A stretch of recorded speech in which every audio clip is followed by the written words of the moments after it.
Hello दोस्तों, अन academy के Hindi YouTube channel पर एक बार फिर से आप सभी का बहुत बहुत स्वागत है। आपको मालूम है कि G20 की जो बैठकें थी उसका समापन हो गया है और उसके बाद उस बैठक से निकलने वाले बहुत सारे महत्वपूर्ण फैसले, इसके अलावा नई दिल्ली जो घोषणा पत्र है वो हम सभी के सामने आ चुका है और उससे जुड़ी हुई जो जानकारियां हैं वो धीरे धीरे करके हमारे सामने आती जा रही हैं। इसके अलावा उस फ्रेमवर्क में अभी के समय कई सारे ऐसे पहलू, बहुत सारे ऐसे मुद्दे हैं जिन पर स्पष्टता नहीं है, लेकिन उस पर एक फ्रेमिंग खींच दी गई है कि आने वाले समय में हम इन पहलुओं या इन मुद्दों को लेकर के काम करेंगे और इन पर जो नीति निर्माता हैं वो विशेषज्ञों को शामिल करते हुए आगे के लिए पॉलिसीज बनाएंगे। एक ऐसा ही जो सेक्टर है वो है हेल्थ केयर। आज के इस टॉपिक में हम हेल्थ केयर से जुड़ी हुई G20 की बैठक में जो महत्वपूर्ण सब्जेक्ट थे उन पर डिस्कशन करेंगे। चूंकि महामारी का एक दौर बीत चुका है, उसके बाद से वर्तमान समय में स्वास्थ्य की जो समस्याएं हैं, स्वास्थ्य से जुड़ी कई सारी ऐसी बीमारियां हैं जो आज भी मौजूद हैं, जिन पर अंतर्राष्ट्रीय स्तर पर देशों ने और साथ साथ भारत ने भी कुछ लक्ष्यों को निर्धारित किया है, तो कैसे हम उनको पूरा करेंगे। इसके अलावा कोविड-19 के प्रभावों से जुड़ी हुई भी कुछ बातें हैं जो हमें आज के सेशन में जाननी है। तो आज का जो टॉपिक है वो है G20 नई दिल्ली घोषणा वैश्विक स्वास्थ्य मुद्दों के लिए क्यों महत्वपूर्ण है। तो वाकई इसमें बहुत सारे ऐसे पॉइंट्स हैं जिन पर सवाल बनाए जा सकते हैं, जिन पर प्रीलिम्स में सवाल पूछे जा सकते हैं और मेंस में भी सवाल पूछे जा सकते हैं। तो चूंकि मेंस की परीक्षाएं नज़दीक आ ही चुकी हैं, इसलिए आपको ध्यान में रखना है और अभी जो लोग मेंस के लिए तैयारी कर रहे हैं वो और एक्टिवली इन चीज़ों को देखते रहें। पिछले साल भी बैठक हुई थी, उसके पिछले साल भी हुई थी, तो उसमें क्या क्या चीज़ें निकली थी। हालांकि अभी के लिए इतनी महत्वपूर्ण बात ये नहीं होगी कि G20 को पूछ लिया जाए, लेकिन चूंकि तैयारी इसकी लंबे समय से चल रही थी, ऐसा नहीं कि केवल इस बैठक के आधार पर ही प्रश्न बनेंगे। पहले भी इसकी बहुत सारी बैठकें हो चुकी हैं अलग अलग मंत्रालयों के बीच में और अलग अलग सेक्टर्स के बीच में, इसलिए भी आपको इस पर थोड़ा सा ध्यान रखना है। तो आगे बढ़ने से पहले आपको कुछ जानकारी दे दें। जिस डैशबोर्ड में आप देख सकते हैं बहुत सारे जो लर्नर्स थे आपकी ही तरह, उन्होंने कैसे सफलताएं प्राप्त की हैं और अच्छी रैंक से वो सक्सेस हुए हैं। तो इस सक्सेस को प्राप्त करने के लिए आप भी आगे बढ़ सकते हैं और कुछ ऑफर्स हैं जो अनअकैडमी की तरफ से आपको दिए जा रहे हैं। जैसे कि एक ऑफर है जिसमें आपको 50% तक का ऑफ मिल सकता है अगर आप इस कोर्स को ज्वाइन करते हैं। तो आरंभ बैच है जो कि शुरू हो चुका है, संघर्ष आपका साथ हमारा। इस बैच को आप ज्वाइन करके जो भी सुविधाएं हैं वो प्राप्त कर सकते हैं और दिए गए नंबर्स पर कॉल कर सकते हैं। ठीक है, तो चलिए अब आते हैं खबरों में क्यों है। क्योंकि नई दिल्ली में G20 से जुड़े हुए जो लीडर्स हैं उन्होंने हाल ही में वैश्विक स्वास्थ्य प्राथमिकताओं से निपटने के लिए एक प्रतिबद्धता भी जाहिर की है और एक घोषणा जारी की है। इस घोषणा में बहुत सारी ऐसी बातें हैं जो आपको ध्यान में देनी है एज एक परीक्षार्थी के रूप में। तो ग्लोबल हेल्थ प्रायोरिटीज में क्या क्या बातें हैं जो आपको जाननी है। इस घोषणा में आप समझिए कौन कौन सी बातों को शामिल किया है। पहला है प्राथमिक स्वास्थ्य देखभाल। प्राथमिक स्तर पर हम कैसे किसी व्यक्ति की स्वास्थ्य को बेहतर कर सकते हैं और प्राथमिक स्तर पर ही उसको वे सुविधाएं दे सकते हैं ताकि आने वाले समय में उसके स्वास्थ्य को और समस्याएं ना हो। दूसरी बात है इसमें कार्यबल, यानी कि वो सभी लोग जो हेल्थ सेक्टर में जुड़े हैं, अगर आवश्यकता पड़े तो हमें उनकी संख्या को बढ़ाना है और इस बात को ध्यान में रखना है कि कितने लोग हमारे पास मौजूद हैं। अगर कहीं कमी होती हुई दिख रही है तो वैश्विक स्तर पर हमें कार्यबल में वृद्धि करनी होगी और जो आवश्यक सेवाएं हैं इससे जुड़ी हुई उनको मजबूत करना होगा। आवश्यक सेवाएं कई सारी हो सकती है जो भारत दे रहा है, जैसे कि भारत ने कोविन पोर्टल को बनाया था, भारत ने जो आयुष्मान भारत अपनी योजना शुरू की है, डिजिटल हेल्थ की दुनिया में टेलीमेडिसिन को बढ़ावा दिया जा रहा है। तो इन चीज़ों को वैश्विक स्तर पर भी भारत ने प्रमोट किया है और एक इंफ्रास्ट्रक्चर के बारे में बताया है कि ऐसी चीज़ें भी आप शुरू कर सकते हैं। क्योंकि कई सारे अफ्रीकी देश ऐसे थे जिन्होंने ये बात स्वीकारी थी, उनके जो लीडर्स आए थे या उनकी तरफ से बात करने वाले जो विशेषज्ञ थे उन्होंने ये बात कही थी कि हमारे यहाँ पर पायलट प्रोजेक्ट्स के रूप में एक बहुत बड़ी महामारी शुरू हुई थी। मतलब पायलट प्रोजेक्ट्स हमने इतने शुरू कर लिए, उसके बाद किसी को भी हम स्केल्ड अप नहीं कर पाए। तो हम भारत से यहाँ पर सीख सकते हैं कि कैसे आयुष्मान भारत, कोविन जैसे प्लेटफॉर्म का इस्तेमाल किया जा सकता है। ठीक है, तो दूसरा ये भी है कि भारत इस वक्त जो समस्याएं हैं भारत में, तपेदिक यानी कि टीबी, ट्यूबरक्यूलोसिस और एड्स जैसी जो महामारियां हैं उन पर ध्यान केंद्रित कर रहा है, क्योंकि लंबा समय हो चुका है। वैश्विक स्तर पर अगर आप देखेंगे तो 2030 तक टीबी को हटाने का लक्ष्य रखा गया है और भारत ने इसको 2025 तक ही उन्मूलन का लक्ष्य तय कर लिया है। अगर आप एड्स का लक्ष्य देखेंगे तो 2030 तक वैश्विक लक्ष्य इसका भी आपको दिखाई देगा। तो टीबी से जुड़े हुए कई सारे टीकों के विकास के लिए जो प्रक्रिया है बहुत तेज हो चुकी है। इसमें भारत के साथ साथ विश्व भी सीख सकता है और इसमें न केवल सीख सकता है बल्कि हम अपने संसाधनों का, अपने ज्ञान का स्थानांतरण भी कर सकते हैं। सोचकर देखिए कि कोई देश जो एक समय उसने बहुत सारे पेटेंट हासिल कर लिए हो या बहुत सारा ज्ञान अर्जित कर लिया, अगर वैश्विक महामारी के दौर में या हेल्थ इमरजेंसी के दौर में वो उस ज्ञान को दूसरे के साथ साझा कर ले तो कहीं बेहतर तरीके से या कहीं शीघ्रता से चीज़ों को हम बना सकते हैं, टीकों का विकास कर सकते हैं। हालांकि कोविड-19 में सारी चीज़ें देखी भी गई थी कि किस तरह देशों ने एक दूसरे का सहयोग किया। तो वही सहयोग, वही ढांचा और मजबूती से आगे काम कर सके, या वैश्विक स्तर पर इस तरह का कोई बाध्यकारी कानून बना दिया जाए जो महामारी जैसी विपरीत परिस्थितियों में लागू हो, तब ये कह सकते हैं कि सभी देश मिलकर के कार्य करने को मजबूर होंगे और एक दूसरे का साथ देंगे, जिससे पूरी मानवता को और सभी लोगों को लाभ मिलेगा। तो G20 ने लॉन्ग कोविड पर भी शोध के महत्व को पहचाना है और वन हेल्थ के दृष्टिकोण पर जोर दिया गया है। तो दो शब्द आपके सामने और आ गए, कौन कौन से? लॉन्ग कोविड और दूसरा है वन हेल्थ।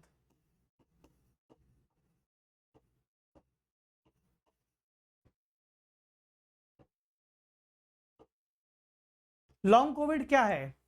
इस शब्द को आपसे परीक्षा में पूछा जा सकता है, प्रीलिम्स में पूछा जा सकता है। देखिए, कोविड-19 का प्रभाव आपने देखा कि बहुत सारे लोग इससे प्रभावित हुए और लगभग सभी लोग इससे प्रभावित हो रहे थे। लेकिन जरूरी नहीं है, कुछ लोग बच भी गए होंगे जो इसके प्रभाव में ना आए हों, या कुछ लोग ऐसे भी हो सकते हैं जिनमें इसके सिम्टम डेवलप ना हुए हों, या अगर उन्होंने जांच कराई हो उस दौरान तो जांच के बाद ना पता चला हो कि वो व्यक्ति पॉजिटिव है।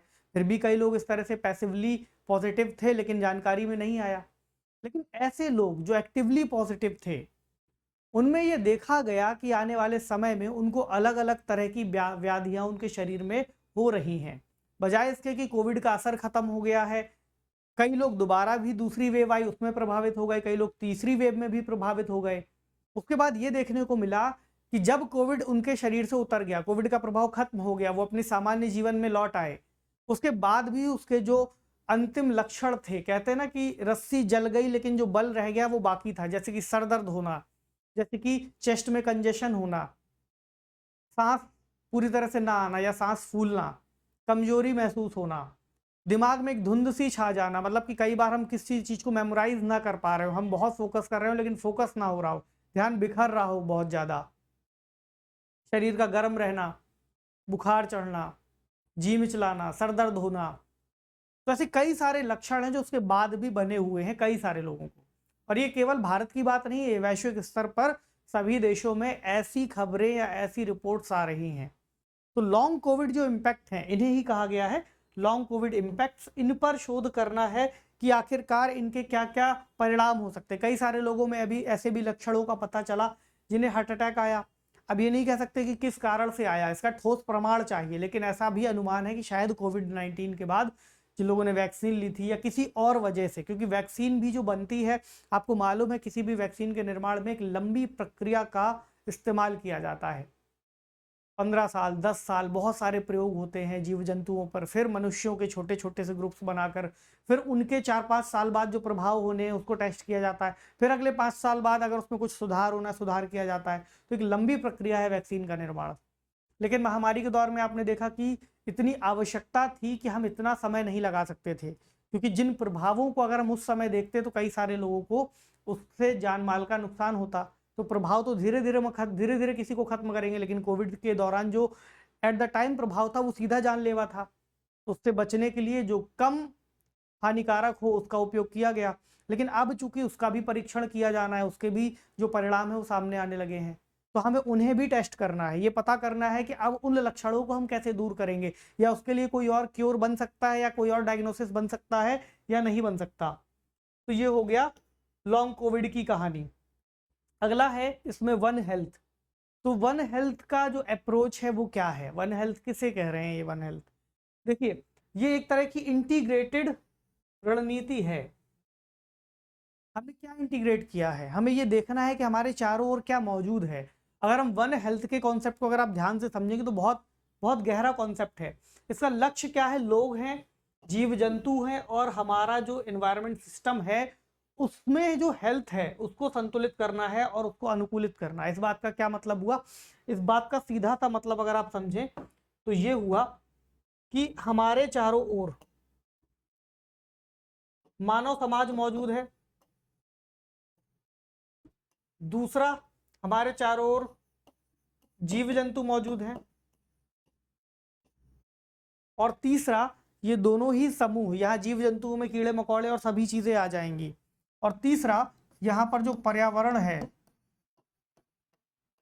जिसमें हम सभी रहते हैं ये मौजूद है। तो ये पूरा एक साइकिल है जिसमें हम एक दूसरे के साथ इंटरेक्शन करते हैं। तो अब इस बात को यहाँ पर समझिए कि अगर मनुष्यों का स्वास्थ्य गड़बड़ होता है या कोई ऐसी महामारी जो मनुष्यों के बीच फैलती है तो उसका प्रभाव जीव जंतुओं पर भी होगा, कई तरह से होगा।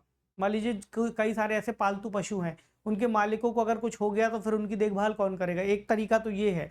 दूसरा तरीका यहाँ पर ये निकल के आएगा कि हो सकता है वो जो डिजीज है वो मनुष्यों से जीव जंतुओं में भी फैल जाए। इसका उल्टा भी हो सकता है कि जीव जंतुओं में जो बीमारियां हो सकता है मनुष्यों को फैल जाएं। होती ही है कई सारे जीवों से ऐसी बीमारियां, अगर कुत्ता काट ले, घोड़ा काट ले, आपको रेबीज हो सकती है।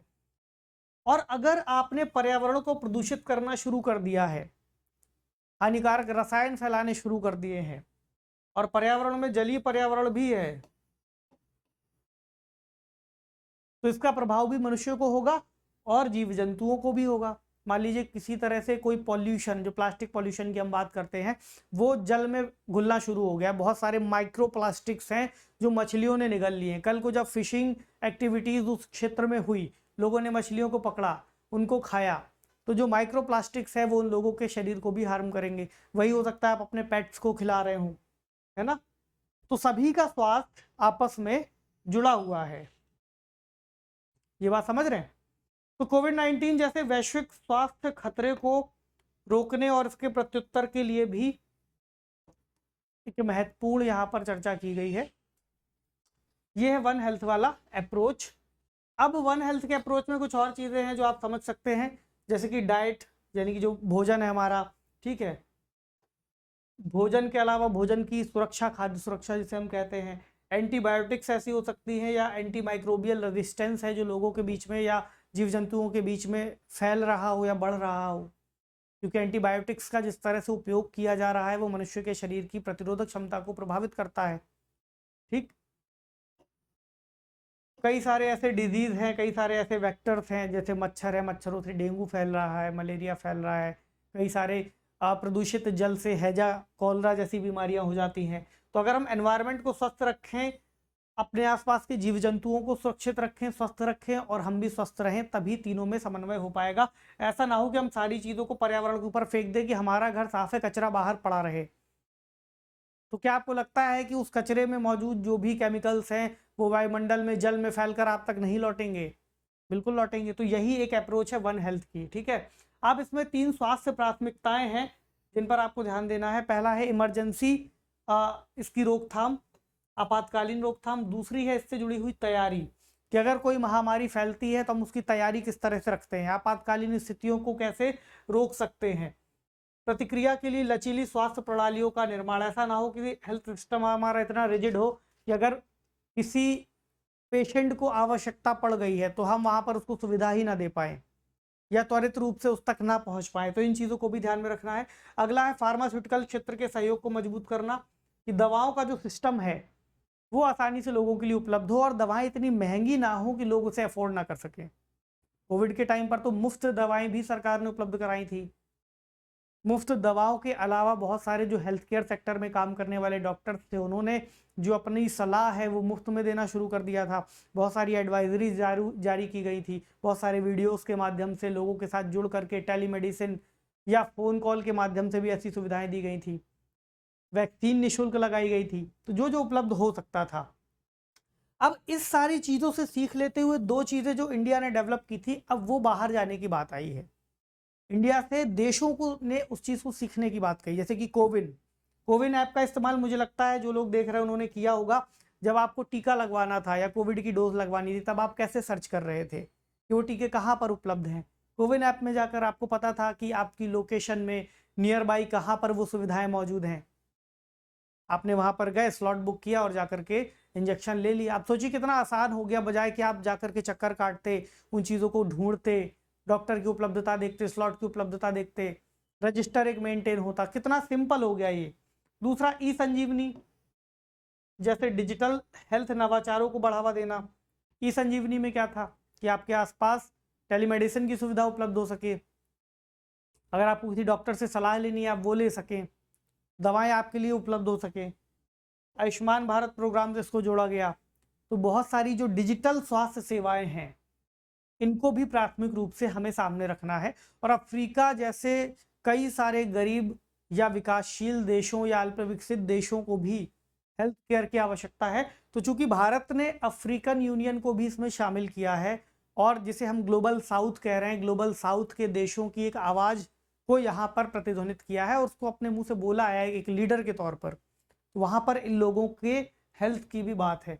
अगला क्या है, डिजिटल स्वास्थ्य पर वैश्विक पहल, GIDH, ठीक है।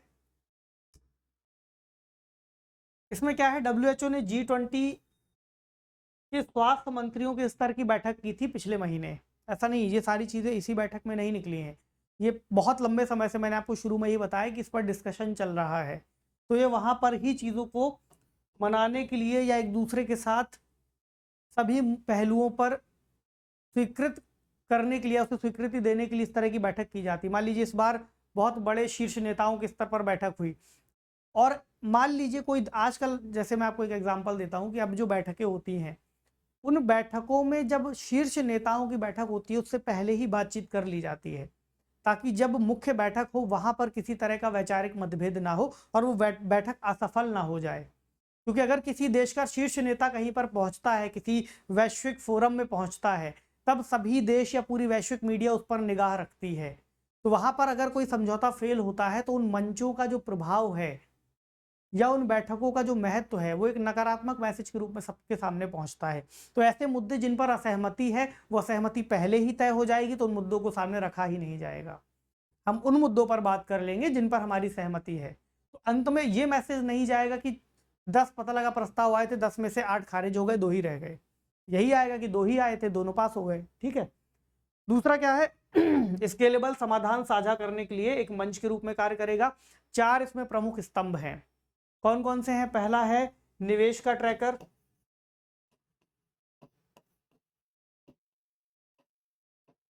दूसरा क्या है, हेल्थ रिपोजिटरी,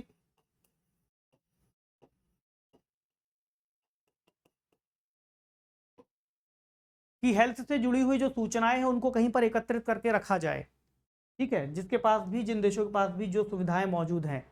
तीसरा क्या है, तीसरा है नॉलेज शेयरिंग,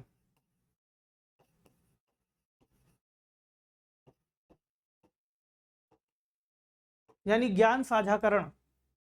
जिन देशों के पास जो ज्ञान मौजूद है उसको एक दूसरे के साथ साझा करें। और चौथा क्या है, आस्क ट्रैकर, कि अगर किसी तरह का कोई सवाल या कोई समस्या या किसी देश को किसी एक दवा को अपनाने में या किसी एक वैक्सीन को अपनाने में अडेप्टेशन पे दिक्कत आ रही है, तो उसका भी समाधान हो सके। इस 4 तरह के यहाँ पर स्तंभ बताए गए हैं। अब अंतरिम चिकित्सा के प्रति एक उपाय मंच की भी चर्चा कर लें। देखिए, वैश्विक स्तर पर मांग तो हो रही थी कि हम महामारी से निपटने के लिए किसी तरह की कानूनी रूप से बाध्यकारी संधि पर बात हो, लेकिन उस पर बात नहीं हो पाई। कई तरह के जो उपाय थे अपनाए जाने से मना भी किया गया है। कई सारी ऐसी चीज़ें थी जिन्हें G7 के ग्रुप की तरफ से मान्यता नहीं मिली थी, लेकिन उसके बाद भी जो चीज़ें मान्यता के रूप में सामने आई है उस पर बात कर सकते हैं। पहला क्या है, रिसर्च और निर्माण के लिए एंड टू एंड नेटवर्क को बढ़ावा दिया जाएगा कि आपस में जुड़ सके। दूसरा, जब तक कानूनी रूप से बाध्यकारी महामारी संधि पर सहमति नहीं बन जाती, तब तक इस चीज़ को हम अपना सकते हैं। अगला क्या है, इसका नेतृत्व एक समावेशी निर्णय लेने की व्यवस्था के लिए किया जाएगा कि सभी लोगों की सहमति के साथ ही चीज़ों को आगे बढ़ाया जा सके। हालांकि इसमें निम्न और मध्यम आय वाले देशों का प्रभावी प्रतिनिधित्व सुनिश्चित किया गया है कि इनकी बातों को भी मजबूती से रखा जा सके किसी भी हेल्थ की इमरजेंसी की सिचुएशन में, और WHO के द्वारा इनकी बैठक या फिर इस तरह की जो इमरजेंसी सिचुएशन है उसको डील किया जाएगा। ये एक बेसिक बात हो गई इस बैठक को लेकर के। लेकिन कुछ लोगों ने भी इस अंतरिम प्लेटफॉर्म का विरोध किया है और उनके भी कुछ पॉइंट्स हैं जो आप लोगों को समझ लेने चाहिए, क्योंकि विरोध का स्वर क्या कह रहा है उसमें भी कई सारे ऐसे बिंदु होते हैं जो हितों की बात करते हैं। जैसे हो सकता है यहाँ पर जो विकासशील देश है उनके हित कुछ और हों, विकसित देशों के कुछ और हों, लेकिन कुछ ऐसे भी होंगे जो दोनों के साझा होंगे, उस पर सहमति बन गई। तो जो इनको विरोध के स्वर थे वो क्या थे कि निम्न और मध्यम आय वाले देशों ने इस प्लेटफॉर्म पर अपनी बात रखने का उल्लेख तो किया है। उन्होंने ये भी कहा कि इसके पहले जो ACT एक्सेलरेटर की व्यवस्था शुरू की गई थी, यानी एक्सेस टू कोविड-19 टूल्स, ये इतनी सही तरह से काम नहीं कर पाई क्योंकि उस समय देशों ने जो तकनीक साझा करने की बात कही थी, वैक्सीन मुफ्त देने की बात कही थी, अब कोविड-19 का दौर बीत चुका है, तो अब वो उस पर आराम से उस फंड की डिमांड कर रहे हैं या पेमेंट लेने की बात कर रहे हैं, अपने चार्जेस लगा रहे हैं। तो अगर कोई बाध्यकारी महामारी संधि उस समय मौजूद रही होती तो जब तक कोविड की दवाएं या कोविड के टीके सब तक नहीं पहुंच जाते वो आराम से उसकी उपलब्धता सुनिश्चित होती रहती। लेकिन चूंकि ऐसी कोई व्यवस्था नहीं थी इसलिए यहाँ पर दिक्कत आई है, और ऐसा माना जा रहा है कि वर्तमान समय में जो चीज़ों को हम डेवलप कर रहे हैं हेल्थ के सेक्टर में वो ऐसी ही ना निकल जाएं, है ना। तो कोविड-19 के दौरान चिकित्सा संबंधी उपायों को साझा करने के लिए एक समान प्लेटफॉर्म के रूप में इसका इस्तेमाल किया गया था, ACT एक्सेलरेटर का। तो बाध्यकारी महामारी संधि में देरी करने के लिए एक बहाने के रूप में इसका उपयोग किया जा रहा है। अंतरिम चिकित्सा प्रति उपाय की बात की गई है कि भाई ये बहाना कर रहे हैं कि इस तरह से चीज़ों को डील करें, जबकि करना और बेहतर तरीके से चाहिए। बहरहाल क्योंकि न्यू दिल्ली डिक्लेरेशन में बहुत सारी ज़रूरी बातें हैं, उनमें से एक ये भी है, हमें ये जाननी है और हमें सीखनी है। जो बातें हुई हैं वो आपके सामने हैं। अब इसमें एक और शब्द का बहुत महत्व है पारंपरिक चिकित्सा के लिए, तो इसके लिए भी कुछ भूमिका प्रस्तावित की गई है। पारंपरिक चिकित्सा कहें या हम इसको सपोर्टिव मेडिसिन कहें, जो मेन लाइन या मेन स्ट्रीम मेडिसिन से थोड़ा सा अलग है, सपोर्ट करती है मेडिसिन प्रक्रिया को। तो आधुनिक चिकित्सा के साथ साथ साक्ष्य आधारित पारंपरिक चिकित्सा पद्धतियों का एकीकरण किया जाए, इसकी बात की गई है। साक्ष्य आधारित का मतलब क्या हुआ कि जहां पर वैज्ञानिक दृष्टिकोण तक हम जा सकते हैं। अगर मान लीजिए हम आयुर्वेद की बात करें तो आयुर्वेद में जिन चीज़ों का वैज्ञानिक प्रमाण है कि भाई इस जड़ी बूटी से इस चीज़ का इलाज हो जाता है, या वास्तविक रूप से उस पर वैज्ञानिक रूप से तथ्य आधारित हैं, उससे जुड़े हुए फैक्ट्स मौजूद हैं, तो उसको इससे अटैच कर लिया जाएगा। ऐसे ही नेचुरोपैथी है, होम्योपैथी है, एक्यूपंक्चर है। तो इस तरह की जो भी पारंपरिक चिकित्सा प्रणालियां हैं उनको कैसे हम इस मेन हेल्थ सिस्टम के साथ जोड़ सकें, लेकिन वो सभी साक्ष्य पर आधारित हो। ऐसा ना हो कि अगर मान लीजिए मसाज की एक व्यवस्था है, मसाज से शरीर में जो ऐंठन सी आ जाती है या कभी नस चढ़ जाती है उसको ठीक कर लिया जाता है, लेकिन इसमें जहां तक साक्ष्य उपलब्धता होगी उसको शामिल किया जाएगा। तो अंत में हम कह सकते हैं कि स्वास्थ्य पर G20 की घोषणा अंतर्राष्ट्रीय सहयोग के एक नए युग की शुरुआत है और हमारे वैश्विक समुदाय में स्वास्थ्य के महत्व को रेखांकित करती है। इसके साथ ही आप इसको पूरा कर सकते हैं और इससे जुड़ा हुआ एक प्रश्न होगा जिसमें आप इस उत्तर को लिखने की प्रैक्टिस करेंगे। तो वन हेल्थ दृष्टिकोण से आप क्या समझते हैं? विभिन्न संक्रमणों के प्रकोप को रोकने में इसकी भूमिका की जांच करें। और ये बहुत महत्वपूर्ण शब्द है, ये आराम से आपसे परीक्षा में पूछा जा सकता है। 250 शब्दों में लिखने का आप अभ्यास कीजिएगा, देखेंगे कितने लोगों का उत्तर सही होता है, क्योंकि मेंस में तो आपको लिखना ही है, तो लिखने की प्रैक्टिस कीजिए। और खत्म करने से पहले आपको अनअकैडमी की तरफ से अल्ट्रा कॉम्बैट जो सेशन है, टेस्ट सीरीज है, वो शुरू की गई है, तो आप इससे जुड़ सकते हैं, जिसमें आपको तरह तरह के प्राइज मिलेंगे अगर आपकी रैंक बहुत बेहतर आती है। इससे जुड़िए और इन लाभों को उठाइए। इसके अलावा टेस्ट सीरीज भी शुरू की गई है, उससे भी आप जुड़ सकते हैं। यहाँ पर स्क्रीन पर एडवर्टीजमेंट आपके सामने है, ठीक है, ताकि आप सभी का यूपीएससी का ड्रीम पूरा हो सके। तो आज के सेशन में हमने जो सवाल पर डिस्कस किया है इसको जरूर से लिखिएगा और कमेंट बॉक्स में आप लिख सकते हैं अगर कोई और सवाल या कोई और प्रश्न इससे जुड़ा हुआ G20 से आपके मन में आ रहा हो या कहीं पर कुछ ना समझ में आ रहा हो, उस पर भी डिस्कशन कर लेंगे। तो पढ़ते रहिए, अपना खूब सारा ख्याल रखिए। चैनल पर नए हैं तो उसको लाइक शेयर और सब्सक्राइब करना ना भूले। शुक्रिया।